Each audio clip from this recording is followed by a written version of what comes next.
Hello, my class, and thank you for allowing this time together. I'm going to share my screen and we're going to talk about the Federal Reserve. I thought we'd do it this way so you would understand what's going on. And the Federal Reserve is the central bank for the United States. Every country, major country, developed country with a financial system has a central bank. It's a way that the banks intercommunicate with each other, fall under those regulations, and so forth.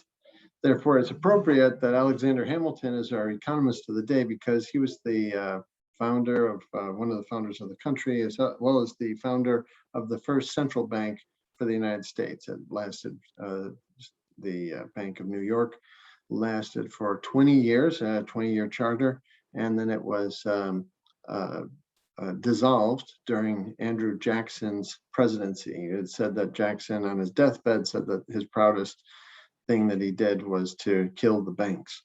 So I think that's why when the Federal Reserve was put back in power as our central bank was created again in 1913, they thought it would be a great joke to put Andrew Jackson on the $20 bill.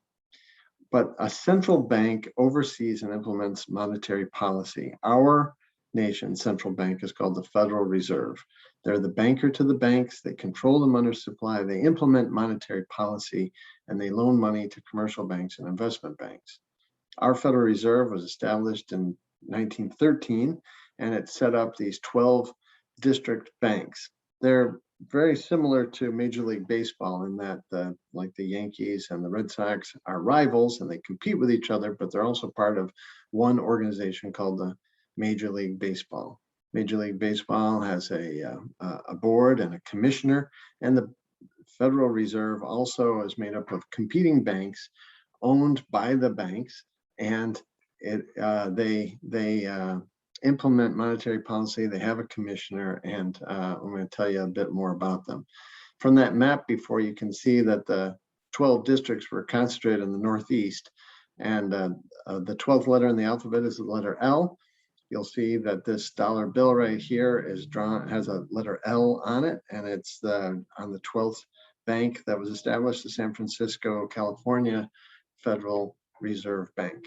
If you look at a dollar in your pocket, if you have one, you'll be able to see a letter there. A is for Boston, B is for New York, and so forth.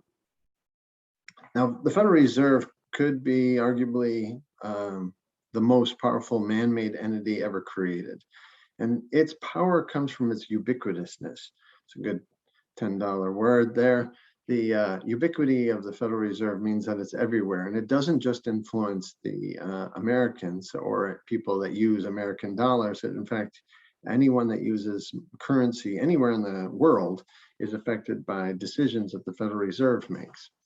Now, that statement is a pretty bold one, so it ought to be defended. And here's the idea, right? So if you want to get a loan, the interest rate has to do with what the Federal Reserve policy is and the money supply. If you what you get paid, whether you get raised, whether your company grows, whether your customers have money available to you, what kind of level of competition comes from foreign countries, what level of alternatives come from foreign currencies. And essentially, if you wanted to make the argument that it does affect the price of tea in China, you could definitely show that it does. And that's why, even though you might say that the commander-in-chief of the US forces might be the most powerful person in the world, that kind of force gets divided as it gets used more, right? Military force gets diluted as it gets used more, whereas the Federal Reserve power, as it gets used more, it actually increases in power. So it's highly influential. And so having made that argument, I could go on about that, but this is we have a time constraint. It's surprising that it only has 3 tools at its disposal. It sets the reserve ratio, which is currently at 10%, which means that a bank that takes on a $1,000 deposit needs to set 10% aside, or $100 in reserve, and they're not allowed to loan out that money. They're only allowed to loan out the other $900. Now, that rule that the bank has to hold back 10% in reserve is called the reserve ratio, and it's set by the Federal Reserve. They can change that number, although they haven't done it since I was a little boy. They also have two tools that they have used quite extensively since I was a little boy. And in fact, they've been using it this year. They can assign the Fed rate and change the rate that one bank has to charge another bank for an overnight loan. Now, that is arguably a very little tool, but it has a cascading effect. When the Fed changes the Fed rate, then the interest rates around the world, in order to stay competitive, will follow suit, clicking right in place, either rising with the Fed rate or lowering with the Fed rate. And then thirdly, the tool they have is open market transactions. They buy and sell treasuries on the open market, and they do that on a daily at 10 o'clock every day, every business day. The Federal Reserve is either buying or selling treasuries. Those three tools are what they use to implement monetary policy. That's the function of the Fed, to control the money supply. They also supply the economy with paper money, provide check clearing services, hold depository institutional reserves, supervise member banks, serve as the government's banker, serve as the lender of last resort, and they also serve as fiscal agent for the Treasury.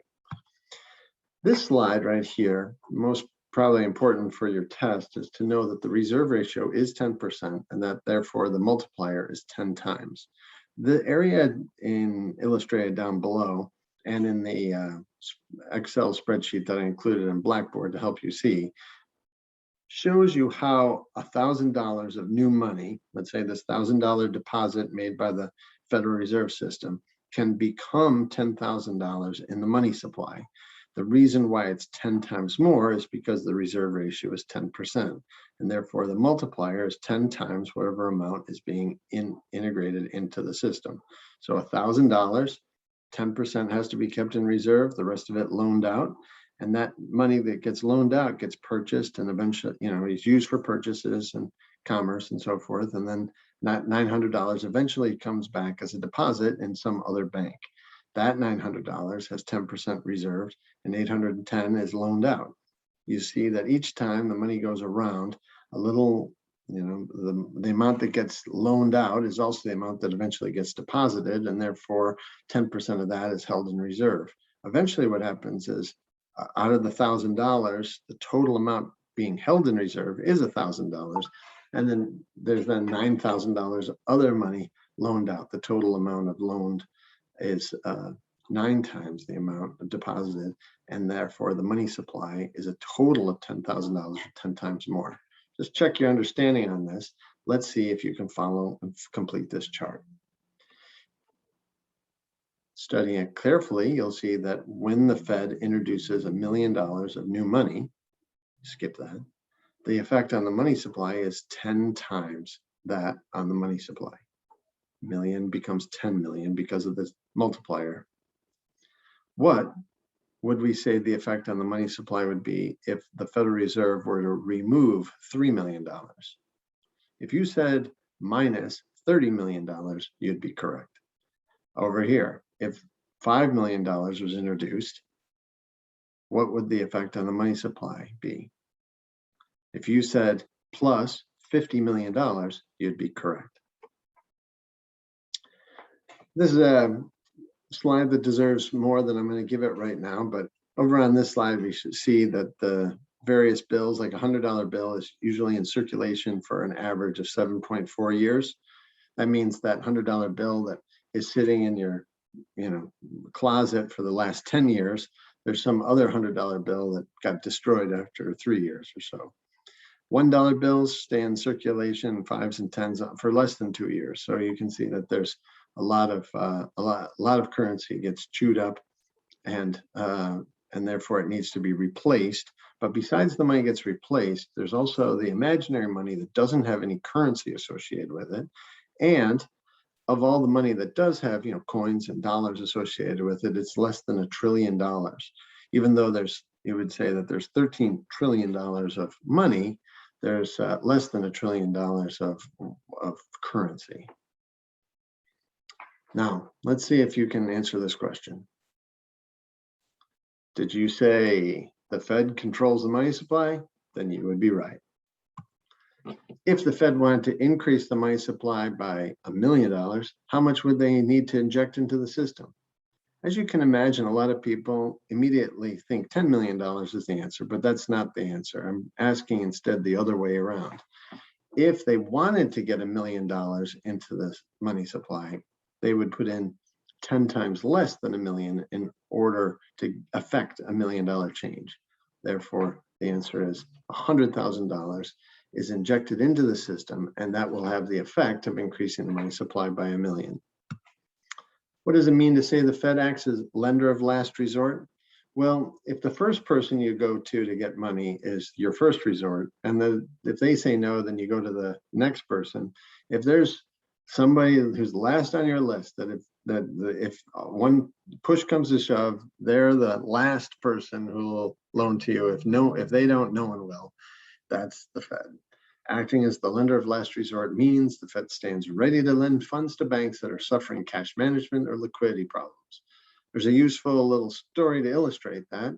There was a little town prior to FDIC, that is the Federal Depository Insurance Corporation. There was a little town in Minnesota where they had a bank run. Now, a bank run, you'll probably know something about it from looking at that video I showed you with George Bailey and from It's a Wonderful Life, and he explains bank runs and the banking system pretty well in that short clip. But imagine if you knew that the bank didn't have enough money to pay all of its depositors, and furthermore, that you saw people running down to the bank to get their money out because they thought the bank was going to go bankrupt, and it was the same bank that you had your money. Well, would you run too, or would you take your time getting down there? That's what happens with bank runs. No one knows for sure how they always get started, but for various reasons, confidence is lost. And in this little town in Minnesota, when the story is told, people start running down to the bank to get their money out. So the bank president called up the Federal Reserve and said, we're having a bank run. Even though we run our bank in a very responsible way, we obviously don't have enough money to give to the people if they all come and take the money out. Because you recall, there's three parts of the financial system: depositors, you need them; banks, you need them; and you need borrowers. Well, if the depositors all pull their money out, then the financial system collapses. The story continues that the Federal Reserve sent an airplane with a couple of agents and suitcases full of money to this little town. They flew in on an airplane over the middle of town, landed on the landing strip, and had a police escort bring them right to the bank. Now, everyone could see it. It was like a little parade, and the Federal Reserve agents opened up their suitcases with all that money and gave it to the bank president. Well, they didn't really give it to him; they lended it to him. But it was simply as a show of support that the Federal Reserve had plenty of money for everybody in town if they wanted to get the money. And because the people were then felt at ease, because they knew that their money was not going to be in jeopardy, that the bank was in fact going to be backed up by the Federal Reserve, then they put their money back in. The crisis was over. The bank run was dissolved instantly. US currency is no longer backed by gold. It stopped being backed by gold officially in the early 70s, but no country has gold backing its currency. And right now, the money is not backed by any precious metals. The money is not backed by anything. It's what we call fiat currency. And it's simply believed that as long as everyone is going to use the money, then it's worthwhile as a medium of exchange. Now, when we say the money supply, we mean it in the same way as we talk about the supply in other markets. There's a demand and supply for money, just like there's a demand and supply for other things. The market for money can be described, therefore, in terms of supply and demand. I have a graph on the next slide to show you. What is different and conceptually, that when we talk about the price of money, we're not talking about it in terms of dollars, that would be self-referential. We would talk instead about the interest rate. So a high price of money would be a high interest rate, and a low price of money would be a low interest rate. The equilibrium quantity of money is determined by supply and demand. And so if the Federal Reserve increases the money supply, then that will have the effect of shifting the supply curve to the right, because increases are always to the right. And that would mean that equilibrium price would drop down the demand curve, move along the demand curve. The demand for money doesn't change, but the price of money, therefore the interest rate of money would change, and the quantity of money would change as well. So if the Federal Reserve were to decrease the money supply, the shift in the supply curve would be to the left, and that would cause interest rates to rise and the quantity of money to drop. Some students are a little bit curious about why the demand curve is downward sloping. After all, you'd think that the demand for money is infinite and unyielding. But the demand for money is tempered by the price of money, or the interest rate. People do, in fact, borrow less money when the interest rate is high, and they'll borrow more money when the interest rate is low. They'll borrow more frequently, they'll borrow larger amounts when the interest rates are low. When interest rates are high, they're more careful with borrowing. They borrow less and they borrow less often. This chart right here, you have a copy of in the Blackboard, and I'll invite you to fill this out. What I'm referring this to is the Fed chart, and you're welcome to bring this in when you take a test because it's such a useful reference. But I would hope that you would also integrate into your mind the workings of it. You'll notice along here that under Fed reserves on the left, we have selling treasuries or buying treasuries on the open market as a pairing of Federal Reserve actions. Then there's raising the required reserve ratio or lowering the required reserve ratio as another pairing, and then raising the Fed rate versus lowering the Fed rate as another pairing. So the three tools are represented here on this chart. There's the Fed rate change, there's the reserve ratio change, and there's the open market activity that the Fed can do. But if you think about it, they have this three different tools or three different nozzles on their money supply mechanism, and they can either fine tune it by selling treasuries, they can do a systemic change by changing the reserve ratio, or they can do something in between, kind of pull a lever and so forth with the Fed rate. It's more significant than open market transactions and significantly less impactful than the reserve ratio. Okay, now let's think about how we would fill out this part of the chart right here so we understand. Selling treasuries on the open market and buying treasuries are by far the hardest thing for students to contemplate. So I invite you to think about the room that you're in when you take this test as being inside the Federal Reserve, and that things outside of the room, outside your window or door of wherever you're taking the test, is in the public area, the money supply area, the outside of the Federal Reserve.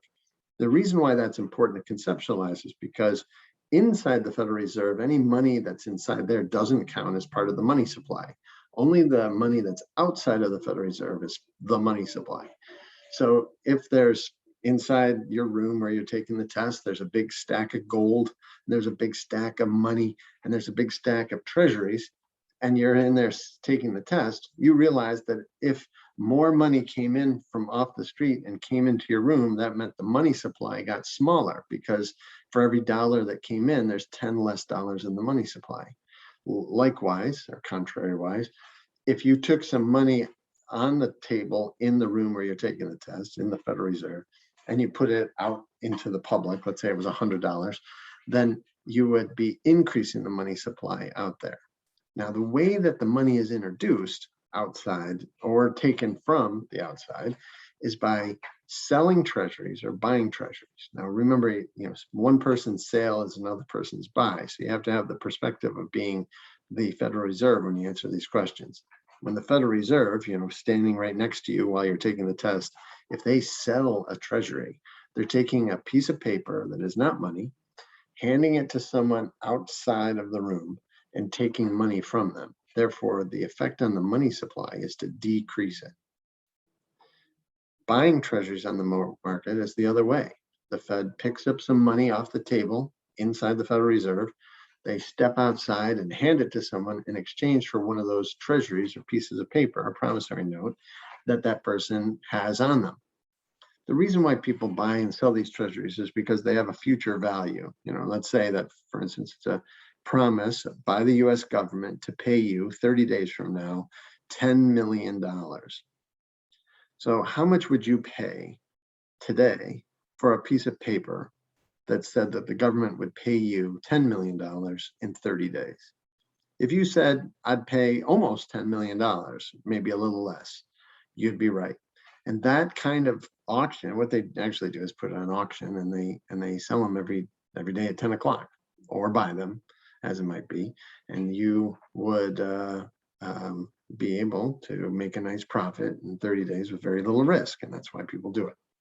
And that's a way that the Fed is able to implement monetary policy and change the money supply. So this first box would be selling treasuries, which would mean taking money off the market, buying treasuries, which would be putting money into the market. So this would be a downward arrow as far as a decrease in the money supply, followed by an increase in the money supply in the second box. If the Fed raises the required reserve ratio, right now it's at 10%. Suppose they made it 15 or 20%. Well, that would mean that the banks would have less money to loan out because they'd have to keep more in reserve. That would decrease the money supply. Contrary-wise, if the Federal Reserve lowered the required reserve ratio, that would mean that they would lower it down to, say, 8% or 6%, which would mean banks would have less money in reserve and more money available to loan out, and that would increase the money supply. If the Fed were to raise the Fed rate, it would mean that interest rates around the world would increase. With an increase in the interest rates around the world, there'd be less borrowing, there'd be less transactions, there'd be less deposits, and there'd be a slowing down of the economy. So raising the Fed rate is the same as decreasing the money supply. It does in fact decrease the money supply. Whereas lowering the Fed rate is the other way. It makes money easy to borrow, increases the amount of borrowing, and it increases around the world from banks and so forth, and from anyone using any kind of money. And so that would increase the money supply. We'll complete the other parts of the chart later, but I wanted to make sure that you had a clear idea about the effect it would have on the money supply of these various elements. The reserve ratio, as I said, is currently 10%, and all member banks have to keep 10% of all deposits aside. The key to determining a money multiplier is this reserve ratio, and if the reserve ratio were to increase, that would mean the money supply would decrease, and vice versa, as we just explained. The Fed rate is the rate that one bank charges another for an overnight loan. It's actually close to 0% currently. I should have changed it. It was 1.5% 5 years ago. So I would encourage you to think that the Fed rate is about as low as it can go. And because, as I mentioned before, the Fed rate changes causes all of their loans to act in kind. The Fed rate going down will cause the money supply to increase, and vice versa. When I say vice versa, I mean the Fed rate going up will cause the money supply to go down. Open market transactions, I think I've explained, but we'll give you a little bit more feed out on this. The open market transactions are the secondary market for treasuries. The treasuries are actually issued by the Federal Reserve, but then the Federal Reserve participates in buying it in the secondary market. That's not the first issue. The Fed will either buy treasuries to increase the money supply or sell treasuries to reduce the money supply. So when the Fed buys, the money supply increases, but when the Fed sells treasuries, the money supply decreases. Now, we get into the next part of that chart. When the money supply changes, it affects interest rates around the world. When the money supply changes and interest rates are changed, then inflation will either go up or down, pressure on inflation, either up or down. It'll also have either, create jobs or shrink the amount of jobs and the effect of growth on the GDP. Now, these effects on the money supply, as it turns out, are at odds with each other. There was an economist named Phillips who came up with Phillips' law, and he observed and proved that the government faces a short-run trade-off between inflation and unemployment. Correction there. It was Phelps, sorry for the similarity in their names. Phelps, about 50 years later, saw that it was a short-run trade-off. But Phillips saw that, first of all, there was a trade-off. Now, what I mean by that is anything the government does, this is a law, so it's not like a law you can break. It's a law of nature. Anything the government does to make inflation better makes unemployment worse. Anything they do to make unemployment better makes inflation worse. That's what we mean by a trade-off. They're not trying to, do the bad thing. They're trying to do something good, but they end up doing something bad when they do something good. They can't help it. Can't not be done. It's the same mechanisms that bring about the higher, lower inflation, increase unemployment, or the same things that create jobs also create higher inflation. Luckily, Phelps saw that the trade-off was a short-run trade-off, so that it would mitigate after about 8 months or a year, depending on what we're talking about. So 6 to 10, let's just say 8 to 10 months. Okay, but because the government is constantly messing with the economy, that 10 months later, the economy is more or less compensated through its self-correcting market mechanism for something the government did 10 months ago, but is still reeling from the thing that the government did 2 months ago or 1 month ago. So timing is important. You might ask, if the Fed only has these 3 tools, and they all either increase or decrease the money supply, why do they need 3 tools for? And the reason is a matter of how severe of a money supply shift, how quickly you need to change the money supply. And the reserve ratio would be a massive change in the money supply. That's the reason why it hasn't been used again. They haven't changed the reserve ratio since I was very little. And I don't expect them to do it again. So even though it's a tool in their chest, it's such a systemic change, I don't expect them to do it again. Interest rate changes have occurred. Some years they might have 3 or 4 changes in the interest rates. It causes a bigger shift in the money supply. And it also, not only does it cause a larger shift, it's a much bigger tool to use than open market transactions, but not as big as the reserve ratio. But also it takes months for it to have its full effect, the interest rate changes do. And it also lags for many times. So it's a much more significant kind of change. Open market transactions, on the other hand, are a daily occurrence, and they're, you might say, fine-tuning of the money supply. These are important things to consider because I'm going to give you some scenarios where you are in a situation where you have to look at the economic indicators, just like the Fed, try to decide whether the situation seems like it's got too much money or not enough money, and then introduce the use of one of these tools to correct the problem. You would use an open market transaction if it's a small problem, and you'd use interest rate changes if it's a big problem. You'd almost never use the reserve ratio unless it was like depression scale problem. Since they haven't used it in over 50 years, it's hard to imagine what kind of situation would call for it at this point. You think about some of the things we've lived through in the past 50 years, and they haven't used it. They didn't tap into the reserve ratio for any of it. So let's proceed and have an idea about how to answer these questions. You're the chair of the Federal Reserve. You're concerned about high unemployment and a protracted recession. Which action would be most effective? So I don't expect you to know the answer right away. What I want to do is talk it through it. So look at this. These are economic indicators: unemployment, prices, recession, probably a low GDP, right? And you say, okay, does this sound like there's too much money in the system or not enough money in the system? Remember, these are monetary questions. If you said there's not enough money in the system, you'd be right. So then you say, okay, I want to increase the money supply, and I want to use a tool that's appropriate. Would it be right to use the reserve ratio? No. Would it be right to use open market transactions? This sounds like something bigger than just a daily thing. Maybe the Fed rate is the right thing to do. If you said, yes, I'm going to use the Fed rate to increase the money supply, then that would be correct. You're looking to, because of the contraction in the economy, you want to use expansionary monetary policy, and using the Fed rate to increase the money supply would be most appropriate, which would mean lowering interest rates. So here's the Fed rate. If you wanted to increase the money supply, then you would decrease the Fed rate. That's how to read this. The money supply, you want to increase the money supply, so decreasing the Fed rate would be the right thing to do.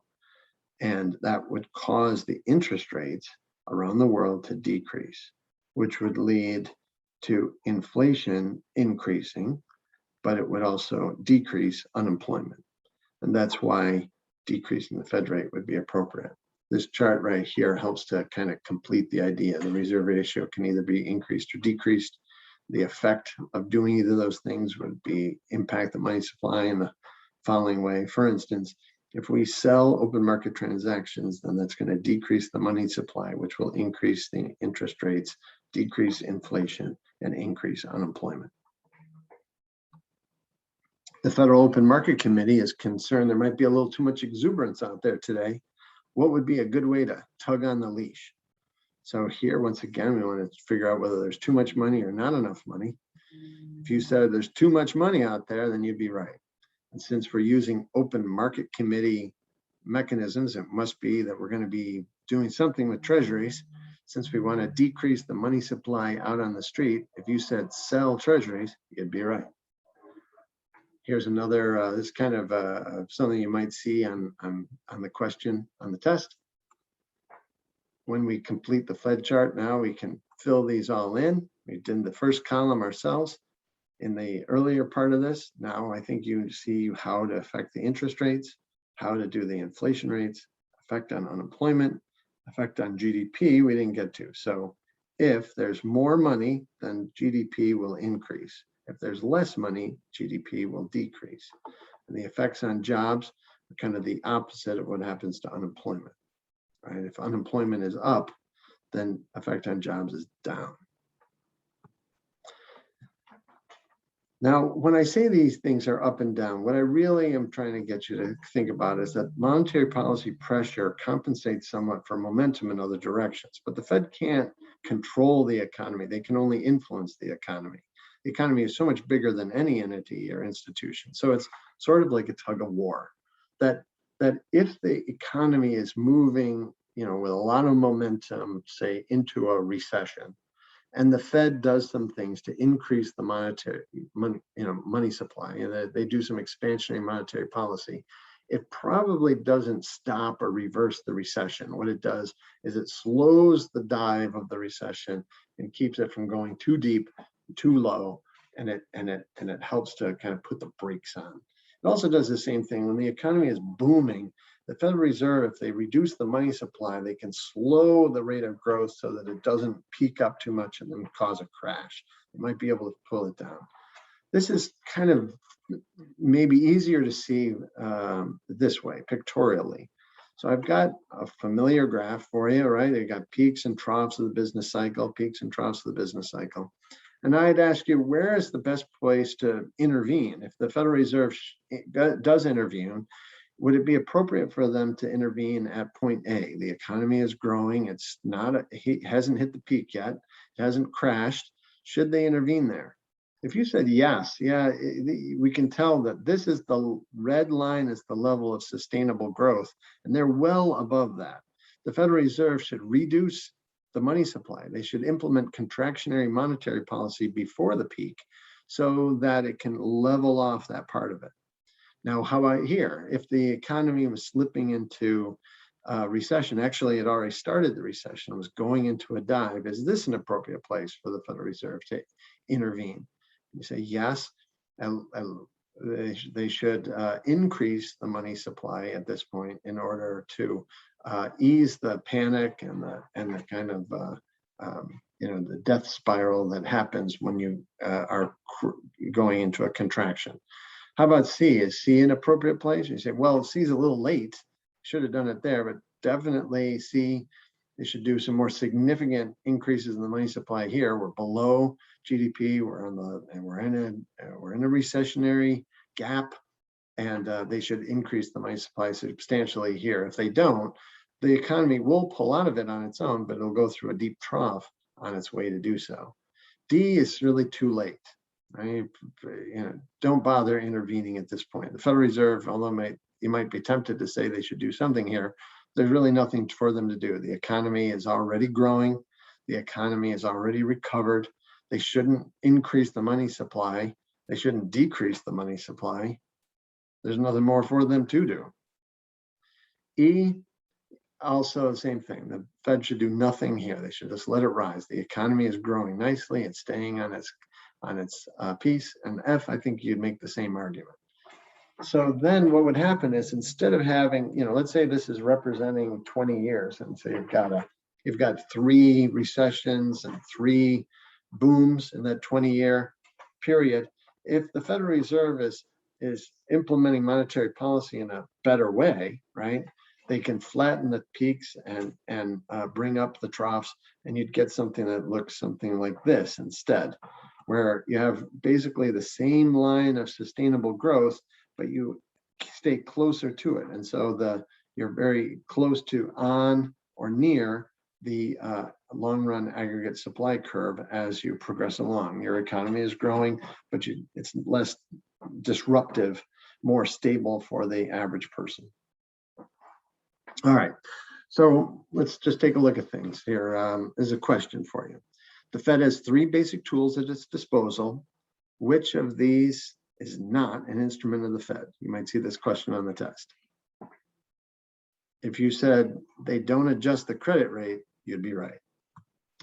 True or false? The actions of the Fed impact the money supply, which in turn creates positive or negative pressure on the price level, interest rates, and unemployment.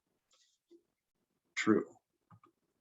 When the Fed engages in expansionary monetary policy, ceteris paribus, that is, all things being equal, the result will most likely be, go ahead, you can stop these things and then come back to it once you think you've read it enough. I'll just go right along here, right? When you read these, by the way, here's a nice test-taking piece. Since increase unemployment and decrease unemployment are both choices, the answer must be one of those, right? So the Fed engages in expansionary monetary policy, then we would expect that there would be a decrease in unemployment.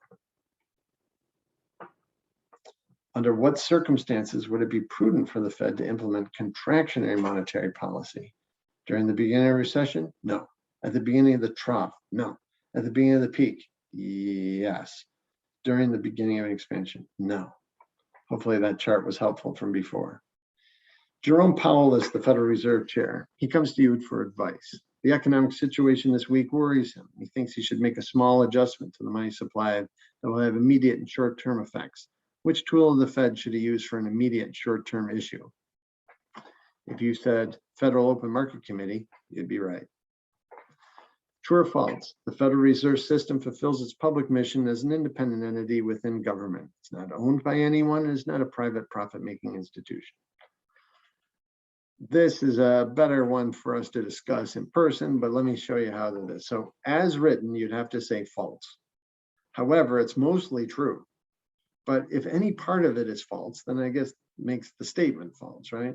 Does the Federal Reserve System fulfill its public mission?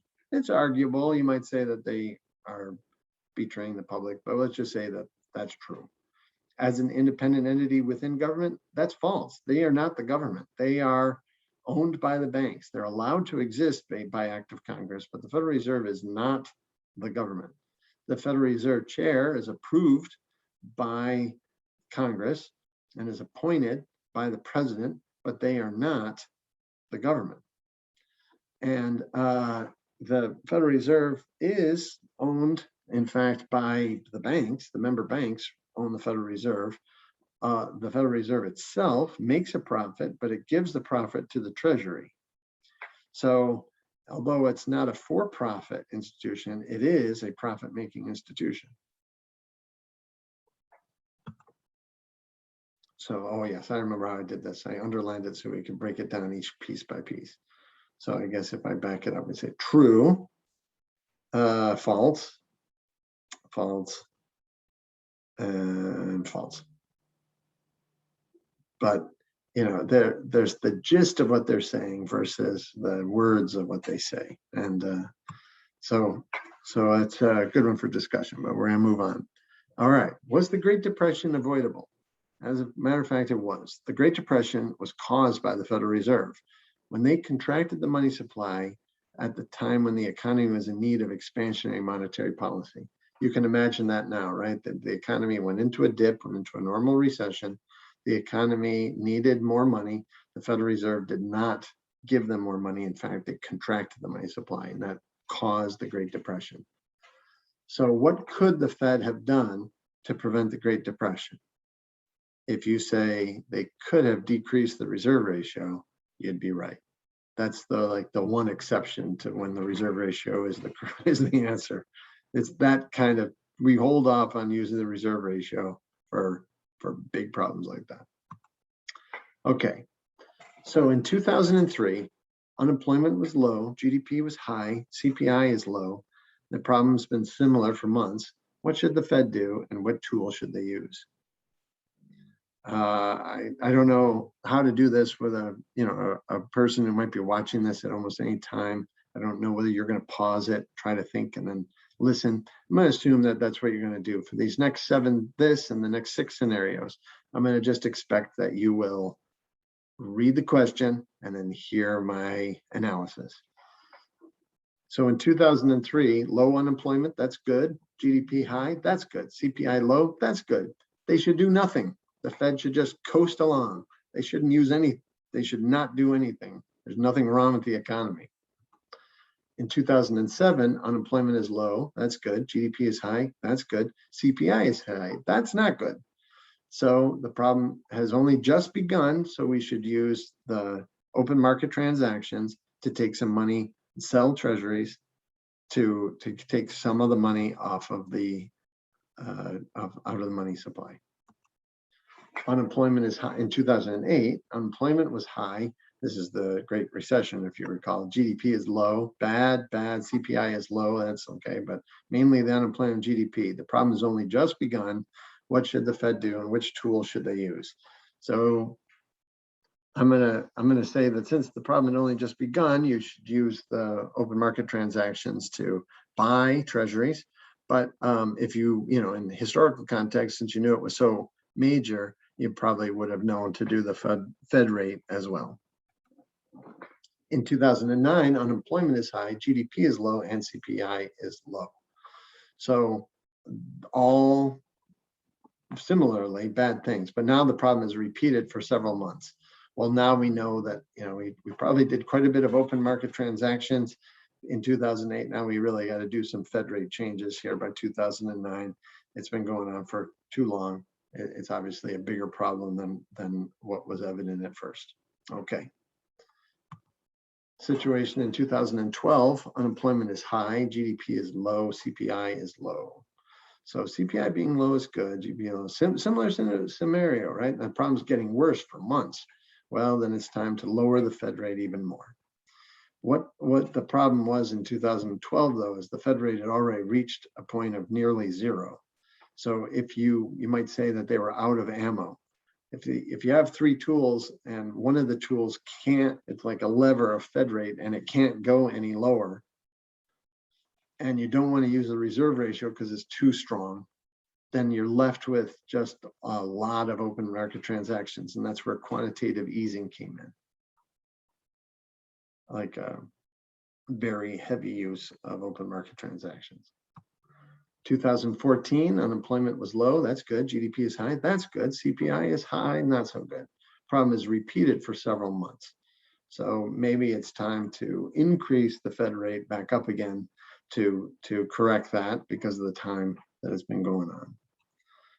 In 2021, unemployment is high, GDP is low, CPI is high. That's the situation we're in. And this is a big problem. We haven't had a situation like this since like the late 70s. It's called stagflation. You remember the Phillips curve, where I said that anything the government do to help unemployment will make inflation worse, and anything they do to help inflation will make unemployment worse? Well, stagflation is where you have high unemployment and high inflation. And this problem was caused by the government. So, but it wasn't caused by the Federal Reserve directly. But the situation is a difficult one, because if whatever you suggest for 2021, it's going to either make unemployment worse or it's going to make inflation worse. So what do you think is the best approach for that? you can discuss it with me if you like. If we look back to what Paul Volcker did in the late 70s, he saw that the high inflation was the bigger problem because there was the uncertainty in the inflation was causing the lack of investment and growth in business. The businesses didn't want to hire anybody because they were unsure of what kind of prices to offer. Like, what do you pay somebody if prices are going out of control? What are your sales going to be next month if inflation is crazy? So he got inflation under control, so there was stability in the economy, and then that created jobs. And that was the process that he did. If we did that again, then what we would do is pull back on the money supply to lower the inflation and get that under control, which would mean increasing the Fed rate to pretty significantly to address inflation. Okay, thank you very much, and hope you enjoyed this. Take care.